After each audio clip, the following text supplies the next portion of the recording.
This is a Sikha from Likkutei Sichos, Chelek Zayin, Parsha Shmini Sicha Gimel, and the topic of the Sikha is that in this week's Parsha, we learn the pasuk of Vayishma Moshe Vayitav Be'einav, and we learn the teaching of Rashi on this pasuk. And there are 6 parts in the Sikha. The Rebbe, number 1, challenge one way of understanding Rashi. 2, ask 4 questions on Rashi. 3, present and reject an answer to 2 of the questions. 4, answer all 4 questions. 5, explain the topic over here in this discussion in the Parsha in Pnimius Einyanim. And 6, present the Hira on this for each and every one.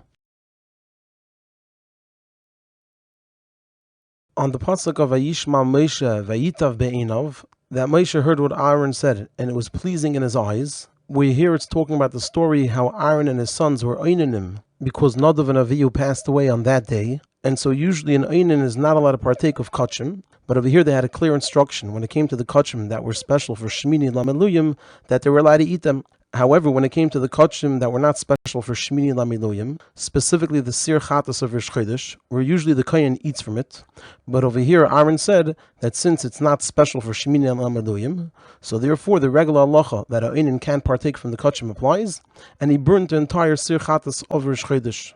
Now, when Moshe Rabbeinu saw this, it says, Vayiktzef Moshe. Moshe was upset because they shouldn't have burnt it, and they should have eaten it just like the karbanos of Shmini Lamiluyim.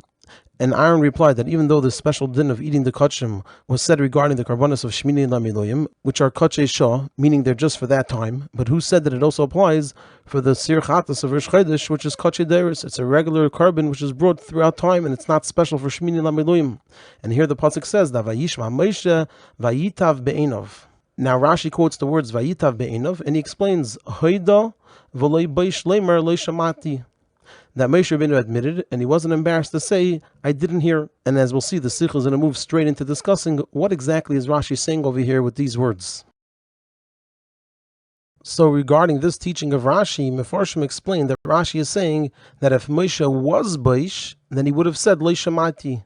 And so the meaning of the words in Rashi, v'loi beish leimer lo shamati, is as if it's saying he didn't say out of being boish that lo shamarti, meaning v'loi boish, he wasn't embarrassed leimer, which would cause him to say lo shamarti. So Rashi is saying that if Moshe was boish, then he would have said lo shamarti. However, since Moshe was lo boish, he wasn't embarrassed. Therefore, he didn't say lo shamarti. He didn't say I didn't hear this from Hashem, but rather hoida, he admitted, and he said shamarti v'shachachti, I heard it from Hashem and I forgot it, as is explained in Gemara on these words of Vayishma Moshe Vayitav Be'einav.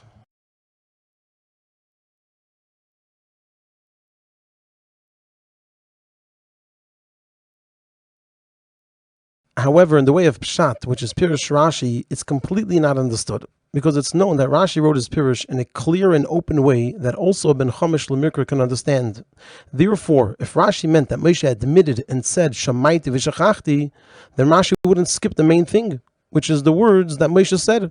Rashi should have written that Moshe said Shamaiti v'shachachti, especially since the Gemara has to say it, and the Gemara is written for a more advanced and older student.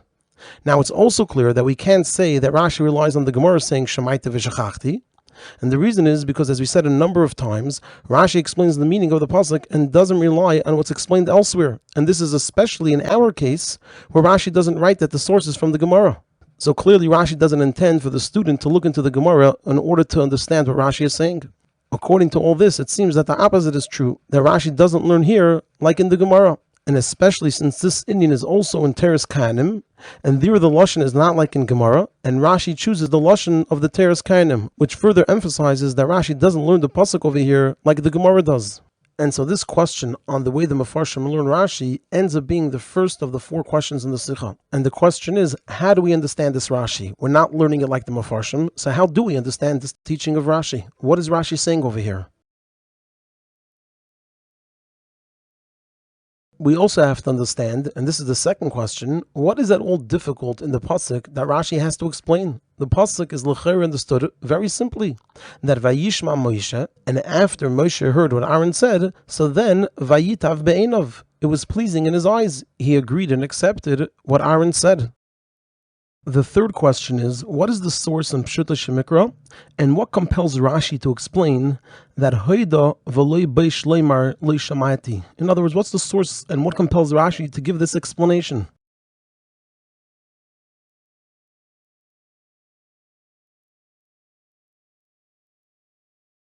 Now, in order to answer these last two questions, number one, what's bothering Rashi? And number two, what's the basis for Rashi's explanation? So the Mepharshim which learned that the basis of Rashi's explanation is from the words Vayishma Moshe. Because these words, Vayishma Moshe, are lochera extra, because obviously Moshe heard what Aaron said. And it should have just said that after Aaron explained his argument, Vayitav be'enei Moshe was pleasing in the eyes of Moshe. And so from the fact that the pasuk says beforehand, before saying that it was Vayitav be'enei Moshe, that Vayishma Moshe, so Rashi learns out that this means that Moshe already heard from Hashem what Aaron said. So what's bothering Rashi over here are the words Vayishma Moshe, which Rashi finds to be extra. And Rashi's answer is that these words are teaching us that Moshe already heard it and he forgot it. And so we see from here that Moshe Rabbeinu already heard it, and he wasn't embarrassed that would cause him to say that he didn't hear it. Rather, he admitted that he heard it and he forgot it. And so Rashi is telling us that the words Vayishma Moshe are teaching us that Moshe Rabbeinu already heard from Hashem what Aaron said, and it's just that he forgot it. And so this then is the reason why it was Vayitav be'einav, now that it was reminded of it, because this is actually what he heard from Hashem. However, l'chayru, we can't learn this way in Pshutul Shel Mikra, and so not in Rashi. Because in addition to the questions that Mefarshim ask, that number one, according to this, it should have stated Umeisha Shama, or something similar, which would emphasize that he already heard it in the past, not Vayishma, that he heard it now. And number two, Rashi should then have also quoted the words Vayishma Moshe, because those words are what he has a question on, and those words are the key to his explanation, his answer. In addition to this, the question is, according to this explanation, Rashi should have said this clearly. This is something that Moshe already heard. And this is especially since he is changing the simple meaning of the words Vayishma Moshe. According to this, we're reading Vayishma Moshe to mean that those words themselves mean Shemaiti. That Moshe Rabbeinu is saying that he already heard it. So it's taking the words Vayishma Moshe out of their simple meaning, that it refers to what he heard from Aaron, and it's telling us that it refers to what he heard earlier from Hashem. Or at least Rashi should specify that Shemaiti v'shachachti. He should write the word Shemaiti, which allows us to understand, at least b'deichik, that this is his explanation on Vayishma Moshe. He's explaining the word Vayishma as in Shemaiti in the past. And the fourth question is, in Parshas Matis, where we learn about Ge'ulei Akum, kashering the non-kosher vessels of a guy. So on the pasuk of Vayemer Elazar HaKohen v'Gemer, where we see that Elazar HaKohen taught these halachas, so Rashi says, Lefisha ba Moshe lechlal kas, ba lechlal tos. Because Moshe Rabbeinu over there became angry that the Yidden didn't kill all the people they were supposed to kill from Midian, so that's why he came to make a mistake. And the mistake was, Shenes almu mimenu hilchas gulei nachrim. He forgot these halachas, and that's why Elazar taught them. And you find the same thing by the Shmini Lameluyim, referring to our parsha, Shenemar, where it says Vayiktzef ala Lazar v'ali Samar, that Moshe Rabbeinu became angry at Elazar and his Samar. We're there too, Balachlal Kas, Balachlal Tos, because he came to be angry. That's why he came to make a mistake, which is that he didn't know this din that Aaron corrected him about. V'chein b'Shimon Amerim, where it says that Moshe Rabbeinu struck the stone, that this happened because Aidea Kas Ta, because he became angry. That's why he made this mistake. So we see that in Pshuta Shel Mikra, we need a reason and an explanation why Moshe made a mistake. And so the question is, this difficulty about how Moshe Rabbeinu made a mistake first arises here in our parsha, which is much earlier than Parshas Matis. And so Rashi should have explained here that Moshe Rabbeinu's mistake came because Balachlal Kas, because he became angry, that's why he made this mistake.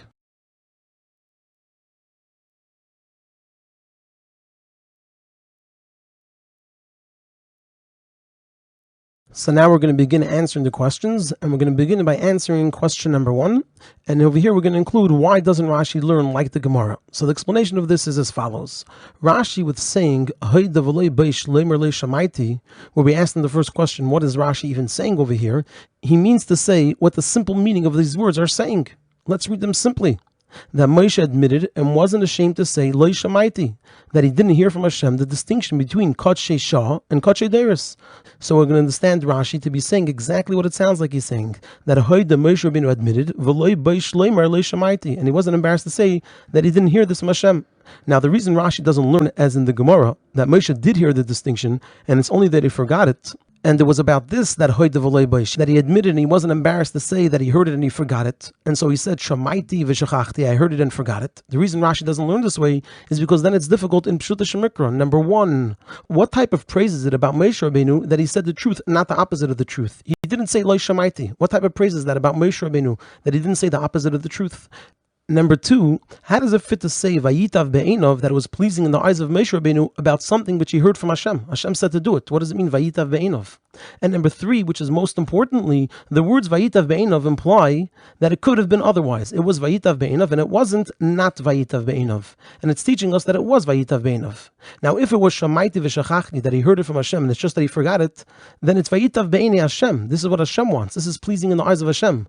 So what is Vayitav Be'enov saying? What is it teaching us? That it was pleasing in his eyes and not what? Not the opposite? It can't be the opposite. It can't be not Vayitav Be'enov. This is Vayitav Be'enei Hashem. So besides for the second question, that the words Vayitav Be'enov don't seem to even make sense over here, because if this is what Hashem said, then there's no need to say Vayitav Be'enov. The words Vayitav Be'enov imply that it could have been otherwise, which doesn't fit over here at all, since we're talking about something which he heard from Hashem. And therefore Rashi learns it literally, that Moshe didn't hear this difference from Hashem. And as indeed we find Rashi in his previous teaching on the words Hayitav Be'enei Hashem, where Aaron told Moshe Rabbeinu his perspective, that Aaron told him, Im Shamaita B'Kotche Shah, that if you heard from Hashem to eat the Kotche Shah, even though we're Einim, Ein L'chala Hakel B'Kotche Daris. That's not a reason that you should be makel, you should be lenient also about the Kotche Daris and allow us to eat them. So we see that it's something that Moshe Rabbeinu thought of and not something that he heard from Hashem. And according to this, it's understood. Number one, the praise of Hoida, that he admitted V'lei Bei Shlemer, and he wasn't embarrassed to say Lo Shamaita that I didn't hear it, since Moshe had the choice to agree with the words of Aaron either through being silent, since Shtika Koheda, when someone's silent it shows that they're admitting it, or even through telling Aaron that he is correct. But he didn't have to say and add that Lo Shamaita, I didn't hear it. He could have just agreed to Aaron or told Aaron, you're right, but he didn't have to add to that Lo Shamaita, I didn't hear it from Hashem. And number two, we also understand the meaning of Vayitav Be'enov, that it was pleasing in his eyes. This was the svar of Aaron. Moshe didn't hear it from Hashem. Therefore, even though we find that by a number of dinim, Kotche Daris are the same as Kotche Shah, similar to Rashi taught earlier, so we know this concept by Pesach Mitzrayim, that a number of its dinim, however not all, are also by Pesach Daris. Nevertheless, by this din, the psak of Aaron was Vayitav Be'enov of Moshe. So the two questions on the explanation of the Gemara, which were number one, what type of praise is this? And number two, what does Vayitav Be'enov mean? Both of them are answered in the way that Rashi learns this pasuk. The praise is that he added and said, Lo Shamaita, I didn't hear it, instead of just saying, you're right. And we also understand Vayitav Be'enov, because this is not something which Hashem said, it's just a svara. There's a svara of Aaron that Kotche Daris should be different than Kotche Shah, and there's a svara of Moshe that Kotche Daris should be the same as Kotche Shah. And so the pasuk is saying that the svara of Aaron was Vayitav Be'enov of Moshe, it was pleasing in the eyes of Moshe.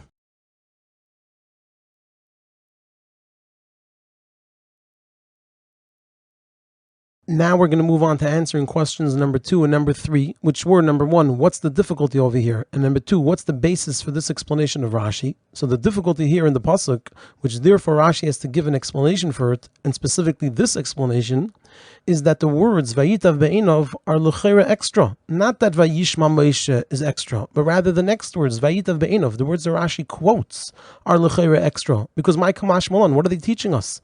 Now to explain why these words are extra is because it's obvious that Moshe heard what Aaron said, like we said earlier. So therefore, when we see that the pasuk says the words Vayishma Moshe, that he heard him, so it's understood that the meaning of the addition of Vayishma Moshe, similar to what it says, Shamaita l'kol ishtecha, to Adam Rishon, and Vehim lo yadu ki shemei Yosef, the Yosef was able to hear and understand what the brothers were saying.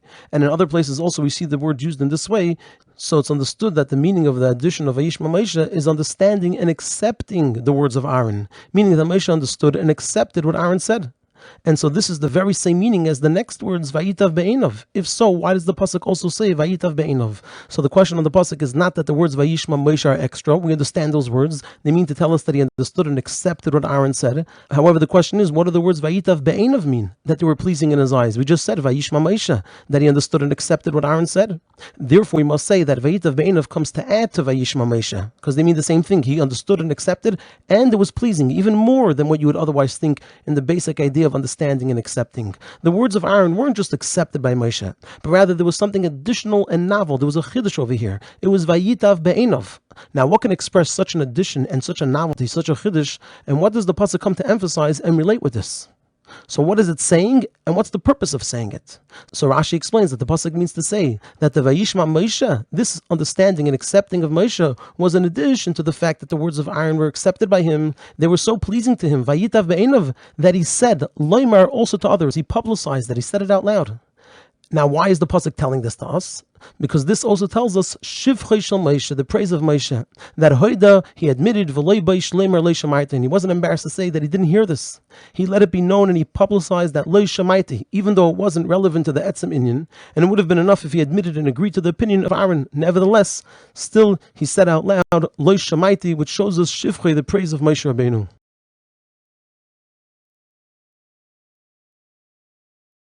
Now we're going to move on to answering question number 4, which was that Rashi tells us in Parshas Matis that the explanation of the pasuk over here is that because Balach Lal Kas, because Moshe Rabbeinu became angry, that's why Balach Lal Tos, that's why he made a mistake. So Rashi should have told this to us over here. We see that the pasuk over here requires an explanation. Why does he wait all the way to Parshas Matis to tell it to us? Now, according to this, what we just said, that Rashi is understood to mean what he says literally. That Moshe said Lo Shamaiti, not that Moshe Rabbeinu said Shamaiti, I heard it, but rather like it sounds in Rashi. Moshe Rabbeinu says Lo Shamaiti, I didn't hear it. So now it's understood. Or Rashi here doesn't explain what happened the way he does in Parshas Matis, which is that Balach Lal Kas, because he became angry, therefore Balach Lal Tos, he came to make a mistake. Because since the difference between Kachei Deiris and Kachei Shah is something which depends on a Svara, and in Seichel there's room for both Svaras, so therefore here Rashi is not compelled to make such a big Chiddush that by Moshe there could be a situation, there could be a case of Balach Lal Kas and therefore Balach Lal Tos. There's no mistake over here, there's just two ways of looking at it. Whereas in Parshas Matis, where we must learn over there that the Vayiksav of Moshe brought him to a Tos, because we see that he didn't teach the halachas. Elazar taught the halachas, which, as we said, is a tremendous chiddush. And the question also arises: why did this kas specifically bring to a tos, and not the other times that there was kas by Moshe Rabbeinu? So once we already see that this concept is introduced, as we have to introduce it over there, but then there is this realization that it's a huge chiddush, and also there's the question: how come no other kas led to a tos? So once we already introduced it, so therefore Rashi continues there. Shmini lameluyim shanam vayiktzaf Moshe. Meaning to say that after it's proven in Pshat Shel Mikra that because Moshe Lachlal Kas, that because Moshe Rabbeinu came to be angry, therefore Balach Tos, therefore he came to make a mistake. So then we can also explain the same thing here regarding Shmini Lamiloyim, that the Vayiktzef, this that Moshe Rabbeinu became angry over here, caused that Moshe didn't know the difference between Kachei Shah and Kachei Deiris, even though it was obvious to Aaron. So in other words, what we're saying over here is that when we read our pasuk over here itself, there's no reason to introduce this whole idea of Balach Lal Kas and Balach Lal Tos, because we don't see any tos over here. There's just two ways of looking at it. There was the way that Moshe Rabbeinu looked at it, and there's the way that Aaron looked at it. And Moshe Rabbeinu accepted the approach of Aaron. However, once we learn Parshas Matis, and over there we see clearly that because Moshe Rabbeinu was angry, therefore he came to make a mistake. So once we already introduced this idea, so this is a tremendous chiddush. We want to see is it found anywhere else. And we also have a question: how come all the other times that Moshe Rabbeinu got angry, we don't see that he came to make a mistake? So once we already introduced that anger leads to a mistake, so then we could apply it here as well and say, what's the mistake? The mistake is that he didn't come up with a svara and Aaron did come up with a svara. And so this question is answered based on the way we're learning Rashi. If we're going to understand that Rashi is telling us that Moshe Rabbeinu says that he heard it and he forgot it, so then Rashi should tell us over here, why did he forget it? Because he became angry. But because we're learning Rashi in such a way that Moshe Rabbeinu didn't say that he heard it and he forgot it. It's just that it was a svara that Moshe didn't think of and a svara that Aaron did think of. So now it's understood that Rashi doesn't say he made a mistake, because when we look at the pasuk here, we don't see any mistake.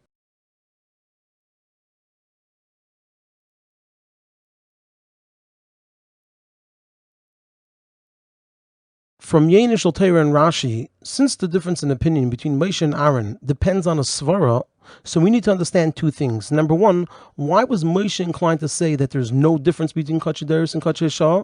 And Aaron was inclined to say that there is a difference between Kachei Deiris and Kachei Shah. And number two, since Moshe held that there's no difference between Kachei Deiris and Kachei Shah, and it was with such certainty that he held this, that when he saw them behaving with the Kachei Deiris differently than with the Kachei Shah, that they didn't eat it, they didn't eat the Kachei Deiris, it led to Vayiktzef. If so, why did his svara change when he heard from Aaron without any proof that we need to make a difference between Kachei Deiris and Kachei Shah? And it was such a change to the extent that it was Vayitav Beinov. So Moshe Rabbeinu held what he held, and then when he heard from Aaron that he holds differently without any proof, he changed his mind, and it was to the extent that it was Vayitav Beinov. So he went from one extreme of Vayiktzef all the way to Vayitav Beinov just from hearing from Aaron that Aaron held differently, even though Aaron didn't provide any proof for his way of looking at it.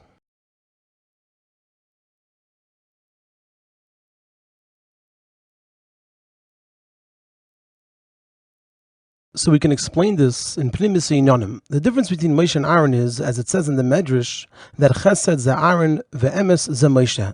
Now the difference between emes and Chesed is, the inyan of emes is that there are no changes in it. That's what emes means. It's true. It doesn't get affected by anything. In every time and in every place, it remains the same. It stays on the same level and in the same state. That's the definition of true. It's true. So if it's true, nothing around it changes it. However, chesed, whose inyan is to be good to others, has to take into account the state of each of the individual makablim, who aren't similar to one another. That's the whole idea of chesed, to be kind to someone else. So we have to take into consideration the makablim, and each of the makablim are different. Moreover, in each act of chesed for another, there's a difference between the way it's by the mashpia and the way it's drawn down to the makabel.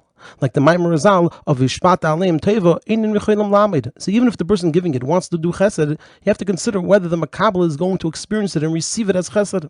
And therefore, the inclination of the Svara of Moshe, who is Midas Emes, is that in every matter where there is a doubt, we rule that there's no change between one time and situation and another time and situation. It's Emes. Emes always stays the same. Therefore, in our case, Moshe held that there's no difference between Kachei Deris and Kachei Shah.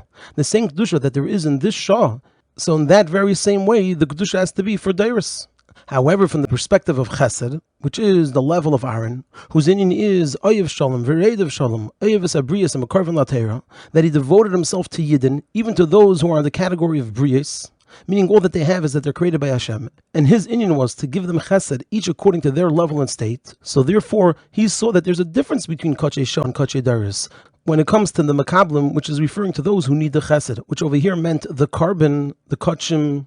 We can't demand that the kedusha should be in the same way and in the same taikif, the same strength in all different levels and times. And so Kachei Daris and Kachei Shah are going to be different.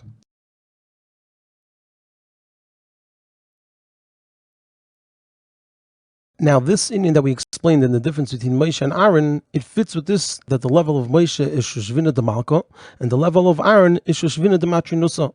So Shoshvina de Malka is the companion of the king, and Shoshvina de Matrinusa is the companion of the queen, which we could look at it as the Mashpia and Mekabel, Hashem and the Yidden. So Shoshvina de Malka, which draws down Alakus to Yidden, Lamaila Lamato, is in a way that the air is drawn down and is Lamato in the same way that it's Lamaila and Atzilus, without any difference. And this is the way of Avodah of Moshe down here, in the way that he would draw down Alakus to Yidden. On the other hand, Shoshvina de Matrinusa elevates Knesset Yisrael from Lamato Lamaila. And therefore, the elevating is in a way that depends on the state and level of the Yidden. And therefore, there are differences in the Avodah according to the level and state of the Mata. So this idea that Moshe is Emes and Aaron is Chesed fits what we know from elsewhere, that Moshe is Shoshvina de Malka, which is the idea of bringing Alakus Maila Lamato, and therefore the whole inyan is to bring it down here, that it should be here the way it is Lamaila, and so it doesn't take into account the Mata. And the inyan of Aaron is Shoshvina de Matrinusa, which is to elevate and uplift the Yidden, where there it depends on each Yidden, it has to be done according to each one on their level.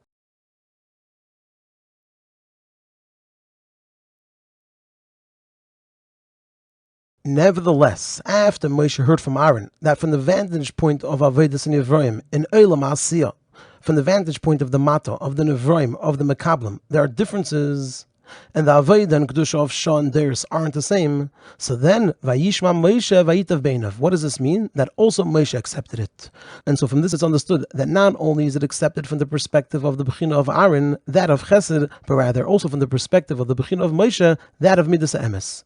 And the explanation of this is, regarding the Avodah of the Beinanim, it says in Tanya that their Ava is Lagabe Madregas Abeinanim, compared to the Madrega, the level of a Beinani, Nikras Avodah Tama Be'emes La'amita Shalahem. It's considered a complete Avodah with their Emes La'amita, Ish Kefi Madregasai B'Madregas Abeinanim. Each one according to their level in the different levels of a Beinani. And he says that this is so even though Lagabe Madregas Tzadikim Oivdi Hashem Be'emes La'amita, that compared to the level of Tzadikim who serve Hashem Be'emes La'amita, Ein Pchinas Avazu Nikras B'Shem Avodas Emes Klal. This Avodah of the Beinanim is not called Emes at all, because it passes and goes away after davening. Uchsiv, it says in the pasuk, Sfas Emes. Emes is Tikkun La'ad. It stays forever. But something which is temporary, L'shein Shakar. That's not Emes. It's the opposite of Emes. So what's the explanation for saying that the Av of the Beinani compared to their level is called an Avodah Tama Be'emes La'amitay, even though compared to the Tzaddik it's not called Emes at all? So the inyan of absolute emes is only in Elikus, as it's written, V'Hashem Elikim emes. In the world, in Olam on its own, there can't be any inyan of emes, since all the inyanim of the world eventually cease to exist. Everything is hoiviv and nifsid. When we see emes in the world, even when it's only relative to that level, and not compared to a higher level, like it talks about in Tanya for the Beinani, we must say that it's from V'Havai Elikim emes, the emes of Elikus, which is shining in the world. So what we're saying over here is that the world on its own has no connection whatsoever to emes. And so if we see emes in the world, even if it's not emes lamite compared to a higher level, but even if in its level there is an aspect, an element, a component of emes, it shows that it comes from va'avai elikim emes, because only Hashem has emes. And this is also the explanation of what's taught elsewhere, that Moedecha, the Ava of Bechol Moedecha, which is the Moed Shalcha, your Moed, the bleak vul of a person, awakens and draws down the Moed of Lamaila, the real and true bleak vul. And the explanation is that even though Moed Shalcha is only higher than the Gvul of that person's Aveda, but on its own, it's a limited Aveda, and in addition, compared to someone holding at a higher level, it's indeed literally a limited Ava. Nevertheless, since the inyan of bleak vul is only in Elikus, unlike Nevraim, who are at their very essence are Mugbalim, and so therefore there can't be any element of Bli Gvul by Nevraim from their own being, Mitzad Atzmam.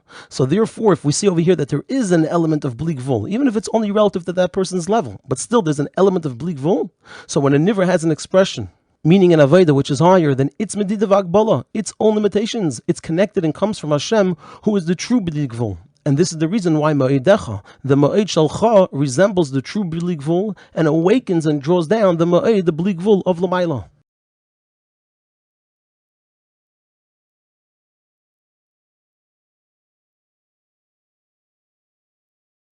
According to this, it's also understood in our Parsha. The difference in the Aveda and Kedusha of Shah and Deiris, which is the way of Aaron, is the complete and true Aveda from the Emes Hashem, the way it shines in the state and level of the Yid, the way the Yid is at that time. Each Yid has their own level and their own situation. And this is all how the Emes Hashem is La'elam and in the Eilam, the way it shines in Ephraim. However, the level of Moshe is the Emes Hashem of Atzilus, which is higher than the Emes Hashem, the way it shines in Ephraim. And therefore, from the perspective of Moshe, there wasn't the difference between Kachei Shah and Kachei Deiris. However, from the fact that Vayishma Moshe, Vayitav Be'einav, so it's understood that through Aaron, it brought about that also from the perspective of the Bechina of Moshe, that of Midas HaEmes, of Atzilus, there's a difference between Kachei Shah and Kachei Deiris. And the explanation of this is, it's known that the Tachlis and Pnimius of the Kavana of the world of Atzilus is for the Aveda and Gilui Likus and Evraim down here. Meaning that there are two inyanim in Atzilus. One is there's Atzilus Mitzad Atzmei, Atzilus on its own, which is higher than Ephraim, and then there's two, which is that there's Atzilus in terms of its kavana, where it's felt in it how it's for Olam Asiyah. And these are the two inyanim in Moshe. Moshe, which is Midas HaEmes of Atzilus on his own, Mitzad Atzmei, is higher than the differences of the Emes of an Ephraim. However, Aaron acting in his role as Shushvina Dematrinusa of the Yidden to the extent of Oyevis Abrius and Makarvan La Torah, meaning the Torah of Moshe, and he brings everybody to that Torah, even the Brius, so he revealed the Kavana Pnimis, which is connected with the Mata and Tachtin, which is the Kavana Pnimius of the Emes of Atzilus. So Aaron revealed the Kavana Pnimis of Atzilus, which is that the Inyan of the Emes of Atzilus is for the Gilui and Ephraim down here. And through Aaron revealing that the Kavana Pnimius of Atzilus itself is for the Gilui in Ephraim down here, so Vayishma Moshe Vayitav Be'einav. This became the inyan of Moshe, the Bechina of Atzilus, in a revealed way, and Moshe agreed. Vayishma Moshe Vayitav Be'einav.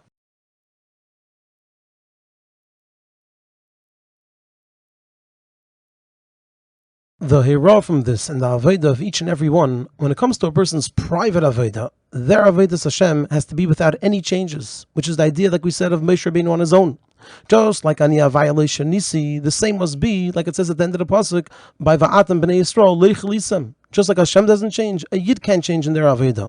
However, when it comes to one's relationship and one's Aveda with another Yid, even with those on the level of Brius, so then one has to enter the other Yid's level and situation and know that not all times are the same. One cannot begin helping another Yid, and certainly those on the level of Brius, with demanding that the other Yid should always be on the same level of Kedusha as in Zmanei Ratzin, as in special times. When one is helping other Yidden, including Brius, in a way that they connect to that Yid's level and situation, so then they will eventually succeed in helping the other Yid also feel the Emes Hashem La'elam, the level of Aniya violation Nisi. And this brings a shleimus in their own level of Emes, and the one that's helping the other Yid. Referring to the pasuk where we said that Moshe is Midas HaEmes and Aaron is Chesed, the pasuk of Chesed ve'emes nifgoshu, Tzedek v'shalom nashaku. So when Chesed ve'emes nifgoshu, Tzedek v'shalom nashaku, we have these two things: the way a person works with themselves and the way they work with others. So then the Nisava Kadosh Baruch Hu Lias Leidir B'Chateinim is fulfilled.